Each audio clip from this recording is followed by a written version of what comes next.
Welcome. My name is Danielle, and I am an OCD and anxiety recovery coach.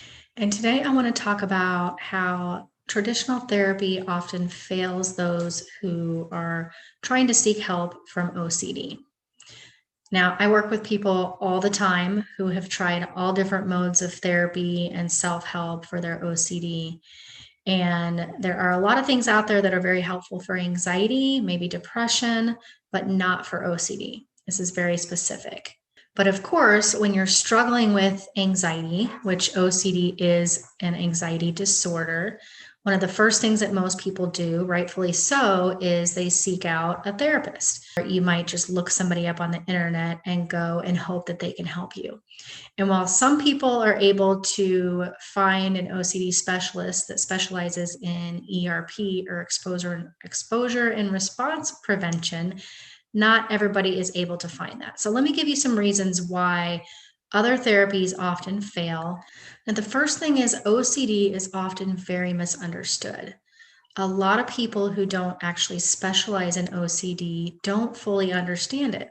So if you were to go to a therapist and tell them that you're struggling with thoughts around your relationship, or that you might be gay, or that you have thoughts of harming children, a lot of people are afraid to actually say that out loud, unfortunately, until they find the right person to help them. But these are common things that a lot of times people are afraid to say out loud, because if someone doesn't understand OCD, they're probably going to tell you that, maybe that thing is true, right?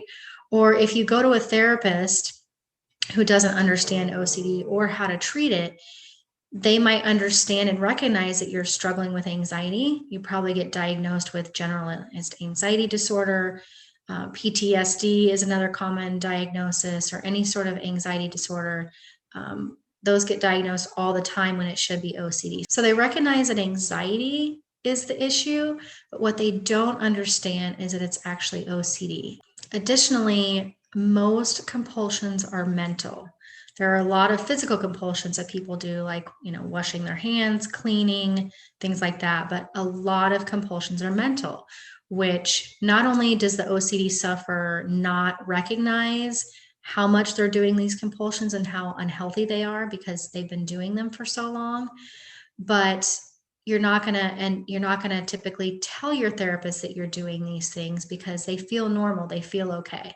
And some people will be able to recognize that and say it, but a lot of times the therapist is completely unaware of the mental compulsions that are going on. So a therapist that starts to do talk therapy with you is a big problem most of the time for OCD. And that is because it becomes reassurance seeking. So the person with OCD is wanting to get help. And again, there's nothing wrong with that. There is a certain amount of reassurance that we need because we're wanting to get help. And there's nothing bad about that. But when we're getting the wrong kind of help and that therapist is reassuring you, that's where the problem comes in. If that therapist is not teaching you how to do exposures to your fears and your anxiety, then it's likely becoming reassurance. You probably don't realize it, and that's okay, but it is. So every week you go and you get a little bit of reassurance and you leave and you come back. And that doesn't mean that some of the tools that they teach you aren't somewhat helpful. In fact, compulsions themselves feel good in that moment. They help in that moment. That's why we do them. But in the long run, this becomes a compulsion in itself. But in the long run, it's not going to help. It's actually going to make your OCD worse because you're continuing to stay in that OCD cycle of getting intrusive thoughts and doing compulsions, which reinforce the OCD. Now, cognitive behavioral therapy is often said to be the right type of therapy that you need for OCD. And this is actually partially true, okay? So ERP, exposure and response prevention, does fall underneath the umbrella of cognitive behavioral therapy. It's one of the tools. And it's the only evidence-based treatment for OCD that actually works long-term if it's done properly. But there's a lot of other tools underneath of the cognitive behavioral therapy umbrella that actually either only minorly work and become compulsions or don't work at all. So in the long run, a lot of these tools that therapists try to use for your, what they think is usually anxiety, to use CBT, are not effective in the long term. And so people end up in therapy for a year, 2 years or more, and they're not getting much better. And that's a big clue that something's off, because ERP actually can take anywhere from 2 to 6 months at the most, but mostly 2 to 4 months is the most common. Most clients that I work with is about 9 weeks. So it should be a short-term tool for you that you can now, keep going forward and manage your OCD. And at the end of that 9 weeks, my clients are at least 90% better. So some of the tools under CBT that work wonderfully for depression would be taking the thought and making it a more positive thought, or kind of going into the thought and analyzing it and looking at whether it's true or not. These are wonderful CBT techniques that do not work for OCD because they become the compulsion. And as you know, if you have OCD, in almost every form of OCD, a compulsion is obsessing or ruminating. That's when you are going into the thoughts, analyzing them, looking at past memories, future memories, trying to figure it out. That is the most common compulsion. And these CBT techniques actually help you to continue to do that, which is very unhelpful for your OCD.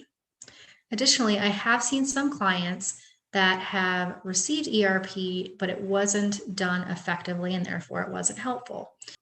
So a few tips on making sure that if you are currently in therapy with an OCD specialist, these are the things to look for somebody treating your OCD effectively.